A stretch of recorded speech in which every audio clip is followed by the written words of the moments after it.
ഇവിടുന്നൊക്കെ പോയി കഴിഞ്ഞിട്ട് കൽപ്പറ്റ ചേർന്നല്ല. അപ്പോൾ ഈ കുട്ടികളെല്ലാം ഇങ്ങനെ ഓടിപ്പോകാൻ തുടങ്ങി. എല്ലാവരും ഇങ്ങനെ നിർത്തി. അവരൊക്കെ ഗാന്ധി സദൻ ഹോസ്റ്റൽ, ഇപ്പം അതില്ല. ആ സ്കൂളിൻ്റെ ആ മാനേജ്മെൻറ്റിൻ്റെ തന്നെ MC ജനചന്ദ്രൻ്റെ സ്കൂളാണത്. അയാൾ തന്നെയാണ് ഹോസ്റ്റലും ഉണ്ടാക്കിയത്. അവിടെ എല്ലാ വിഭാഗത്തിൽപ്പെട്ടവരുണ്ട് കുട്ടികൾ. ദൂരെ നിന്ന് വരുന്നവർക്കൊക്കെ താമസിച്ച് പഠിക്കാൻ വേണ്ടിയിട്ട് ഉള്ള ഇതാണ്.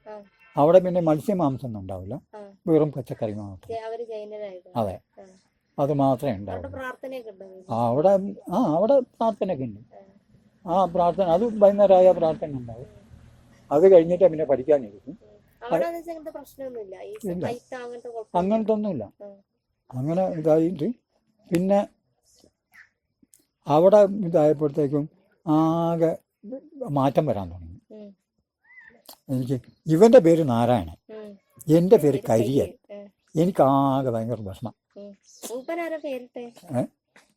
ഇവിടെ തന്നെ അങ്ങനെ ഇതായിട്ട് പിന്നെ എന്താ എൻ്റെ പേരും കരിയപ്പൻ എന്നാണ് പോലും.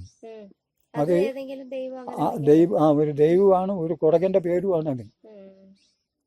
അപ്പോൾ അങ്ങനെയാണ് എനിക്ക് പേരിട്ടത് പുള്ളി. അപ്പോൾ ഈ ഇത് ആയിട്ട് എനിക്ക് ഭയങ്കര സങ്കടം.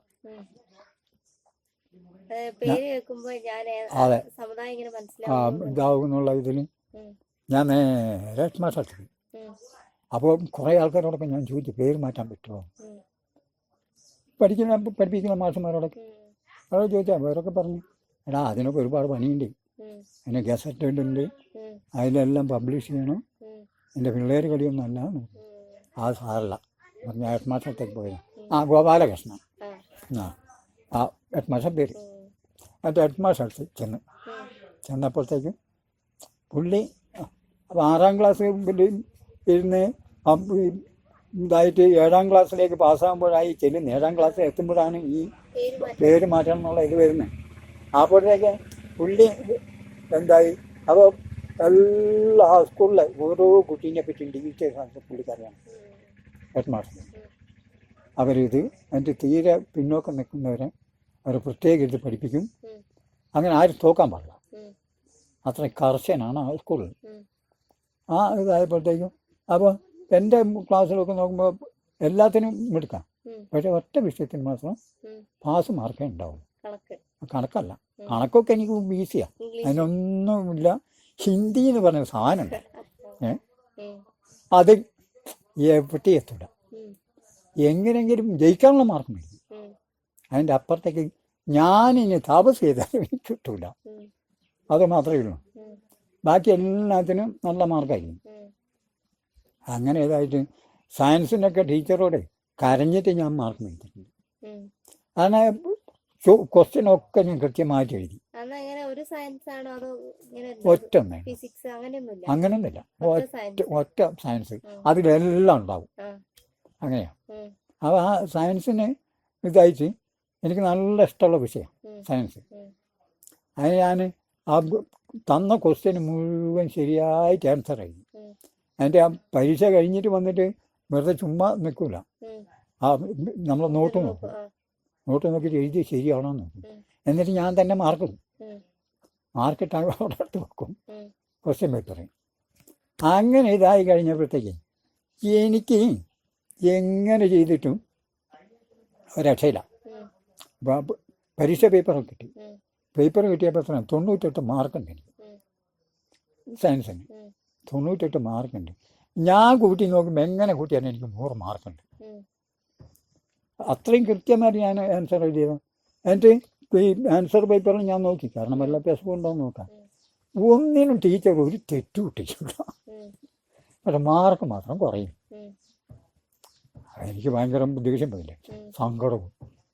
ഞാനവിടെ നിന്ന് ക്ലാസ്സിന് കരയാൻ തുടങ്ങി. പിന്നെ ടീച്ചറൊന്ന് ചോദിച്ചു എന്താ പറ്റിയത്. ഞാൻ പറഞ്ഞു ഞാൻ ഒരു ഉത്തരവും തെറ്റിച്ചിട്ടില്ല, എല്ലാം കൃത്യമായിട്ട് എഴുതിയിട്ടുണ്ട്, പിന്നെ എന്തിനാ എനിക്ക് 2 മാർക്ക് കുറച്ചാൽ. അങ്ങനെ 100ൽ 100 മാർക്കും തന്നാൽ അത് ശരിയാവില്ല.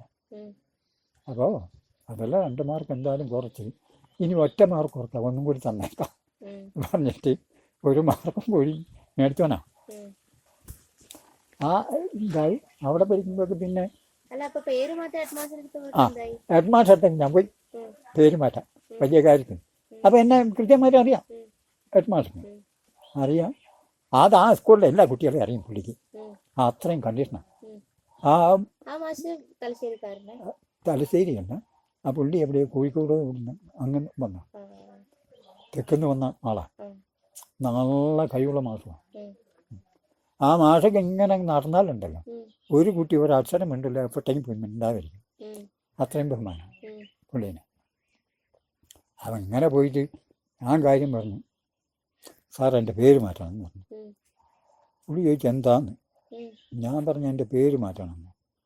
ഈ പേരിന് എന്താ കുഴപ്പമെന്ന് പറഞ്ഞു. അതെല്ലാവരും വിളിക്കുന്ന എനിക്കൊരു ഇതാവുന്നില്ല, അപ്പോൾ എൻ്റെ പേര് മാറ്റണം, ഞാൻ മാത്രമേ അങ്ങനത്തെ പേരുള്ളൂ ഇവിടെ, അതുകൊണ്ട് അത് ശരിയാവില്ലാന്ന് പറഞ്ഞു. അപ്പോൾ മാഷ് പറഞ്ഞു, എടാ പേരെന്ന് പറയുന്നത് ഒരുത്തന്നെ തിരിച്ചറിയാനോ നിൻ്റെ മേത്ത് ഒട്ടിച്ച് നടക്കാനുള്ളതല്ല. അതുകൊണ്ട് നീ ഈ പേരിൽ തന്നെ അറിയപ്പെട്ടാൽ മതി, വേറെ നിനക്ക് പുതിയ പേരൊന്നും ഇവിടെ കണ്ടുപിടിക്കണ്ട. അതൊന്നും നടക്കുകയില്ല, ഞാൻ സമ്മതിക്കുകയില്ല. അതുകൊണ്ട് നേരെ ക്ലാസ് പോയിക്കോ. അവിടെ സങ്കടത്തോടു കൂടി വന്നപ്പോഴത്തേക്കും ഒരു ഇംഗ്ലീഷ് മാഷുണ്ട്, ശേഷാദ്രി അയ്യായിരുന്നു അയാൾ പുള്ളീൻ്റെ പേര്. അപ്പോൾ പുള്ളീനെ എല്ലാവർക്കും ഭയങ്കര പേടിയാണ്. കാരണം എന്തെങ്കിലും തെറ്റിയാൽ പുള്ളി അപ്പോൾ പറയും, എന്തിരിക്കടേ രാവിലെ എന്താ കീട്ടം തിന്നിട്ടാ വരുന്നതെന്ന് പറയും. അങ്ങനത്തെ ഇതാ ഒരു മാഷ്. അപ്പോൾ ആ മാഷ ക്ലാസ്സാണ്, ഉച്ചക്ക ചെന്നത്. അങ്ങനെ ആ മാസം ക്ലാസ്സാണ്. ആദ്യം തന്നെ അവിടെ ചെന്നപ്പോൾ എൻ്റെ മുഖത്ത് ഭയങ്കര സങ്കടം. ആ മാഷ് ചോദിച്ചു, എന്താ മുഖത്തൊരു വാട്ടം ചോദിച്ചു. അപ്പോൾ ഞാൻ പറഞ്ഞു, അപ്പോൾ എൻ്റെ ഒരു കൂട്ടുകാരനുണ്ട് എൻ്റെ കൂടെ ഇരിക്കുന്നു, വേണുഗോപാൽ എന്നാണ് അവൻ്റെ പേര്. അവൻ പറഞ്ഞു, സാറേ ഇവൻ പേര് മാറ്റാൻ പോയാ, ഹെഡ് മാസ്റ്റർ സമ്മതിച്ചില്ല, അതിൻ്റെ സങ്കടത്തിൽ വന്നിരിക്കുകയാണ്. അപ്പോൾ അയാളും പറഞ്ഞു, ഈ പേരിന് എന്താ കുഴപ്പമാണ്, പേരിലൊന്നും ഒരു കാര്യമില്ല. ഇപ്പോൾ എന്നെ വിളിക്കുന്നത് ശേഷാദ്രി അയ്യാർ.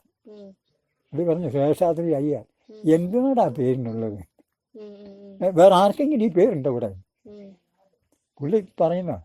അപ്പം നിൻ്റെ പേര് നിനക്കല്ലേ ഉള്ളൂ, അപ്പം ആ പേര് മതി, നമുക്ക് ഉണ്ടാക്കി ഈ പേര് മതി. അങ്ങനെ പിന്നെ അതങ്ങ് വിട്ട്, പേര് മാറ്റിൻ്റെയൊക്കെ വിട്ട്.